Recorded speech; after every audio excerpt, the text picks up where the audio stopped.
උදෑසන පාසල් පටන් ගන්න වෙලාවේදී පුෂ්පදාන බාලිකා විදුහලේ අසල රියානතුරක් සිද්ධ වෙනවා. මේ රියානතුර සිද්ධ වෙන්නේ ආමි කැබ් රථයක් ඉතාමත්ම වේගයෙන් පසුපසට ධාවනය වෙනවා. මේ පසුපසට ධාවන ආමි කැබ් රථයේ පාරේ අයිනේ ඉන්න අංකල් කෙනෙකුත් යට කරගෙනම පස්සට ගිහින් තමා නවතින්නේ. මේ නවතිනවත් එක්කම ඒ කැබ් රථයේ ඉදිරි ආසනේ, කියන්නේ රියදුරු ආසනේ ඉන්න කාන්තාව රථයෙන් බැහැලා ඉදිරියට එනවා අපිට පේනවා. ඒ කාන්තාව ඉතාමත්ම කලබලයෙන් පාරේ ඉස්සරහට දුවගෙන යනවා.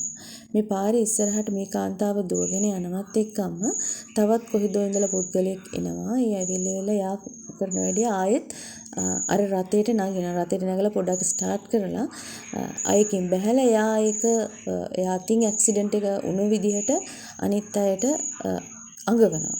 ඇත්තටම මේ අතින් නෙවෙයි සිද්ධ වුණේ අර කාන්තාව අතින්. කාන්තාව රිය ධාවනය කරලා රියෙන් බැහැලා යනවා. CCTV දර්ශන වල හොඳ පැහැදිලිව බලා ගන්න පුළුවන්.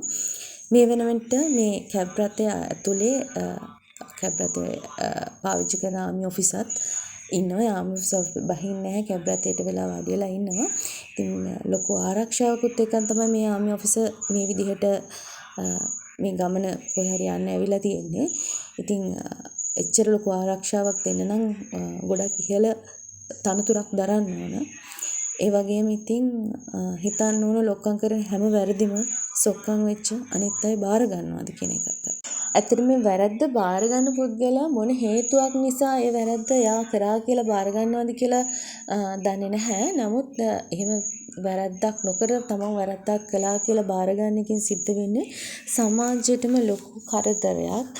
ඒකෙන් ධනවත් බලවත් මිනිස්සු තවත් උඩ යන එකත් වැරදි කළ හැකි පුද්ගලයන් තවදුරටත් නිදැල්ලේ සිටින එකත් මේ වැරද්දට තියෙන බය අඩුවීමත් ඔකෙන් සිද්ධ වෙනවා. සමාජයටම වැරදි පූර්වාදර්ශයකුත් මේකෙන් ලැබෙනවා. ඉතින් මම නම් කියන්නේ අර නිකරුණේ තමයි වැරද්ද කරා කියලා බාර ගන්න පුද්ගලයින්ටත් දඬුවම් දිය යුතුයි.